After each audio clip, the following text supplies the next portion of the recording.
Hi hello నమస్తే. ముఖ్యంగా భారతదేశ వ్యాప్తంగా ఉన్న 543 పార్లమెంటు లోకసభ స్థానాలకు విడతల వారీగా ఎన్నికలు జరగబోతున్నాయి. మూడో విడత ఎన్నికలు అయిపోయినాయి కాబట్టి నాలుగో విడత ఎన్నికలు తెలంగాణ రాష్ట్రంలో జరగబోతున్నాయి. తెలంగాణ రాష్ట్రంతో పాటు ఆంధ్రప్రదేశ్ అసెంబ్లీ పార్లమెంట్ స్థానాలు కూడా జరగబోతున్నాయి. ముఖ్యంగా మన తెలంగాణ రాష్ట్ర విషయానికి వస్తే తెలంగాణ రాష్ట్రంలో 17 లోకసభ స్థానాలు ఉన్నాయి. 17 లోకసభ స్థానాల్లో ఏ పార్టీ పార్లమెంట్ అభ్యర్థి గెలవబోతున్నాడని మనం చర్చించుకుందాం. ముఖ్యంగా ఫస్ట్ ఖమ్మం రఘురామ్ రెడ్డి కాంగ్రెస్ అభ్యర్థిగా పార్లమెంట్ అభ్యర్థిగా గెలవబోతున్నాడు. పార్లమెంటు అభ్యర్థిగా గెలవడానికి ముఖ్య కారణం ఖమ్మం పరిధిలో ఉన్న అసెంబ్లీ స్థానాలు మొత్తం క్లీన్ స్వీప్ గా కాంగ్రెస్ పార్టీ గెలుచుకున్నది కాబట్టి రఘురామ్ రెడ్డి గెలవబోతున్నాడు. పొంగులేటి శ్రీనివాస్ రెడ్డి అక్కడ మంత్రిగా ఉన్నాడు. అపార అనుభవం ఉన్న వ్యక్తి. ఓటర్లు మొత్తం అందరూ కాంగ్రెస్ వైపే మొగ్గు చూపే అవకాశాలు ఉన్నాయి కాబట్టి ఖచ్చితంగా కాంగ్రెస్ పార్టీ అభ్యర్థి రఘురామ్ రెడ్డి గెలుస్తాడనే చెప్పుకోవచ్చు. గెలుపు అవకాశాలు కూడా ఉన్నాయని చెప్పుకోవచ్చు. మహబాద్ బలరాం నాయక్ ఇంతకుముందు మాజీ కేంద్ర మంత్రిగా పనిచేసిండు. అపార అనుభవం ఉన్న వ్యక్తి. కాంగ్రెస్ పార్టీ అసెంబ్లీ స్థానాల సంఖ్య కూడా అక్కడ అన్ని క్లీన్ స్వీప్ గా చేసిందని చెప్పుకోవచ్చు. అన్ని అంశాలు కలిసి వచ్చే అవకాశం ఉంది కాబట్టి బలరాం నాయక్ గెలిచే అవకాశం ఉంది కాంగ్రెస్ పార్టీ నుంచి. కడియం కావ్య వరంగల్ పార్లమెంటు పరిధిలో ఉన్న అసెంబ్లీ స్థానాలు మొత్తం కాంగ్రెస్ క్లీన్ స్వీప్ చేసింది అని చెప్పుకోవచ్చు. కాబట్టి ఇదొక ప్లస్ పాయింట్. రెండోది కడియం కావ్య డాక్టర్ గా ఉండి అన్ని సేవలు అందించింది. కడియం శ్రీహరి గారు మాజీ మంత్రిగా అనుభవం ఉంది. అనేక సార్లు ఎమ్మెల్యేగా పార్లమెంట్ అభ్యర్థిగా గెలిచిండు. అపార అనుభవం ఉన్న వ్యక్తి కాబట్టి కడియం కావ్యకే కలిసి వచ్చే అవకాశం ఉంది. కడియం కావ్య ఎగ్జాక్ట్లీ 100% వరంగల్ పార్లమెంట్ అభ్యర్థిగా గెలవబోతుంది. ముఖ్యంగా నల్గొండ తీసుకున్నట్టయితే జానారెడ్డి కుమారుడు జానారెడ్డి తనయుడు అక్కడ గెలవబోతుండు. కాంగ్రెస్ పార్టీ అభ్యర్థిగా గెలవబోతుండు.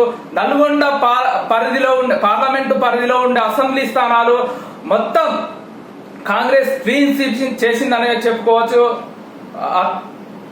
కాబట్టి కాంగ్రెస్ పార్టీ అభ్యర్థి జానారెడ్డి తనయుడు గెలవబోతున్నాడు. జానారెడ్డి అపార అనుభవం ఉన్న వ్యక్తి. మాజీ మంత్రిగా చేసిండు.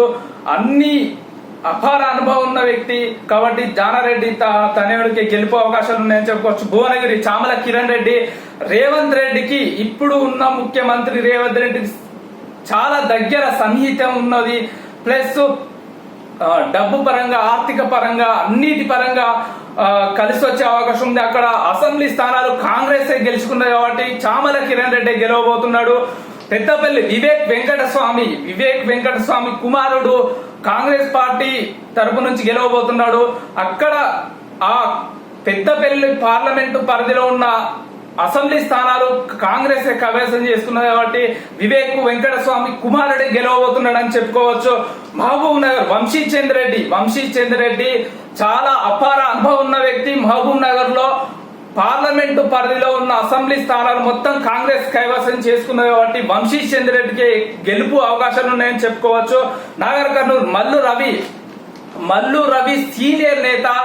అపార అనుభవం ఉన్న వ్యక్తి. పార్లమెంటుకు ఇంత ముందు చేసిన అనుభవం ఎన్నికైన వ్యక్తి కాబట్టి గెలుపు అవకాశాలు ఉన్నాయి.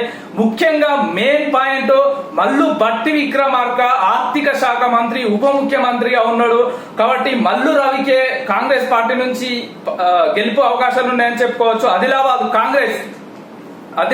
కాంగ్రెస్ సీతక్క ఇన్ఛార్జిగా ఉన్నది. అక్కడ ఆదివాసులు ఎక్కువ ఉన్నారు కాబట్టి ఖచ్చితంగా కాంగ్రెస్ గెలిచే అవకాశం ఉన్నది. కాంగ్రెస్ వర్సెస్ బీజేపీ ఉన్నప్పటికీ కాంగ్రెస్ గెలిచే అవకాశం ఉంది. కరీంనగర్ బండి సంజయ్ ఇక్కడ బీజేపీ గెలిచే అవకాశం ఉంది. బండి సంజయ్ కి సొంత ఇమేజ్ ఉంది. వ్యక్తిగతంగా ఓటర్లు బండి సంజయ్ కి వేసే అవకాశం ఉంది కాబట్టి బండి సంజయ్ గెలిచే అవకాశం ఉంది. నిజామాబాద్ తీసుకున్నట్టయితే బీజేపీ కాంగ్రెస్ ఉన్నప్పటికీ బీజేపీ ధర్మపురి అరవింద్ కాంగ్రెస్ పార్టీ నుంచి జీవన్ రెడ్డి ఉన్నప్పటికీ టఫ్ ఫైట్ ఉన్నప్పటికీ కాంగ్రెస్ గెలిచే అవకాశం ఉంది కాబట్టి అక్కడ అసెంబ్లీ స్థానాలు తక్కువ ఉన్నప్పటికీ జీవన్ రెడ్డికి కలిసి వచ్చే అవకాశం ఉందని చెప్పుకోవచ్చు. కాంగ్రెస్ టఫ్ ఫైట్ తోని గెలిస్తే గెలవచ్చు, లేదా బీజేపీ గెలవచ్చు. జహీరాబాద్ సురేష్ షెట్కర్ కాంగ్రెస్ నుంచి ఖచ్చితంగా 100% వ్యక్తిగతంగా ఇమేజ్ ఉంది, గెలిచే అవకాశం ఉంది. సురేష్ షెట్కర్ కాంగ్రెస్ పార్టీ అభ్యర్థిగా గెలిచే అవకాశం. చేవెళ్ళ కాంగ్రెస్ రంజిత్ రెడ్డి ఖచ్చితంగా కన్ఫామ్ గా గెలిచే అవకాశం ఉంది. మల్కాజ్గిరి కాంగ్రెస్ వర్సెస్ బీజేపీ ఉన్నప్పటికీ కాంగ్రెస్ గెలిచే అవకాశం ఉంది. సికింద్రాబాద్ పార్లమెంటు పరిధిలో ఉండే దానం నాగేందర్ కాంగ్రెస్ నుంచి పోటీ చేస్తుండు. బీజేపీ నుంచి కిషన్ రెడ్డి పోటీ చేసినప్పటికీ బీఆర్ఎస్ నుంచి పోటీ ఉన్నప్పటికీ కాంగ్రెస్ వర్సెస్ బీజేపీ ఉన్నప్పటికీ కాంగ్రెస్ అభ్యర్థి గెలిచే అవకాశం ఉంది. ఒకవేళ కాంగ్రెస్ బీఆర్ఎస్ టఫ్ ఫైట్ ఉంటే మధ్యలో కిషన్ రెడ్డి గెలిస్తే గెలవచ్చు, స్వల్ప మెజార్టీతో గెలిస్తే గెలవచ్చు. మెదక్ లో BRS versus Congress tough fight ఉండే అవకాశం ఉంది. అక్కడ కొండ సురేఖ ఇన్ఛార్జ్ గా మంత్రిగా ఉంది. అక్కడ బీసీలు ఎక్కువ ఉన్నారు. కొండ సురేఖ అపార అనుభవం ఉంది, ప్లస్ ఓటర్లు కూడా సానుకూలంగా ఉన్నారు. అక్కడ బలమైన క్యాండిడేట్ కాంగ్రెస్ అభ్యర్థి ఉన్నాడు కాబట్టి కాంగ్రెస్ గెలిచే అవకాశం ఉంది. కాంగ్రెస్ టఫ్ ఫైట్ ఇచ్చినప్పటికీ కాంగ్రెస్ గెలిచే అవకాశం ఉంది. హైదరాబాద్ లో ముఖ్యంగా ముస్లిం ఓటర్లు, మైనార్టీ ఓటర్లు ఎక్కువ ఉన్నారు కాబట్టి ఓవైసీ గెలిచే అవకాశం ఉంది. అక్కడ బీజేపీ అభ్యర్థి టఫ్ ఫైట్ ఉంది, సెకండ్ ప్లేస్ లో ఉంటుంది. థర్డ్ ప్లేస్ లో కాంగ్రెస్ ఉండే అవకాశం ఉంది. ముఖ్యంగా ఓవరాల్ గా తెలంగాణ రాష్ట్ర వ్యాప్తంగా కాంగ్రెస్ 11 నుంచి 13 స్థానాలు గెలవబోతుంది. బీజేపీ 3 నుంచి 5 స్థానాలు గెలుచుకోబోతున్నారు. బీఆర్ఎస్ 0 నుంచి 1కే పరిమితం కాబోతుంది. ఎంఐఎం పార్టీ హైదరాబాద్ ఖచ్చితంగా 1 గెలుచుకోబోతున్నారు. అక్కడ మైనార్టీ ముస్లింలు ఉన్నారు కాబట్టి ఖచ్చితంగా గెలుస్తుంది అని చెప్పుకోవచ్చు. ఈ సమాచారం ఇది క్లియర్ కట్ గా అన్ని సర్వేలను ఆధారంగా చేసుకొని ఇది చెప్పబడింది. మనం పోయినసారి అసెంబ్లీ ఎన్నికలలో తెలంగాణ రాష్ట్ర వ్యాప్తంగా ఏ పార్టీకి ఎన్ని సీట్లు వస్తాయని మనం క్లియర్ కట్ గా ఇవ్వడం జరిగింది. ఖచ్చితంగా కాంగ్రెస్ గెలుస్తుందని చెప్పుకున్నాం కాబట్టి కాంగ్రెస్ ఖచ్చితంగా 100% గెలిచింది కాబట్టి ఈసారి కూడా తెలంగాణ రాష్ట్ర వ్యాప్తంగా ఉన్న పార్లమెంట్ స్థానాలు కాంగ్రెస్ కే అధిక స్థానాలు వచ్చి అధిక మెజారిటీతో గెలవబోతున్నదని చెప్పుకోవచ్చు.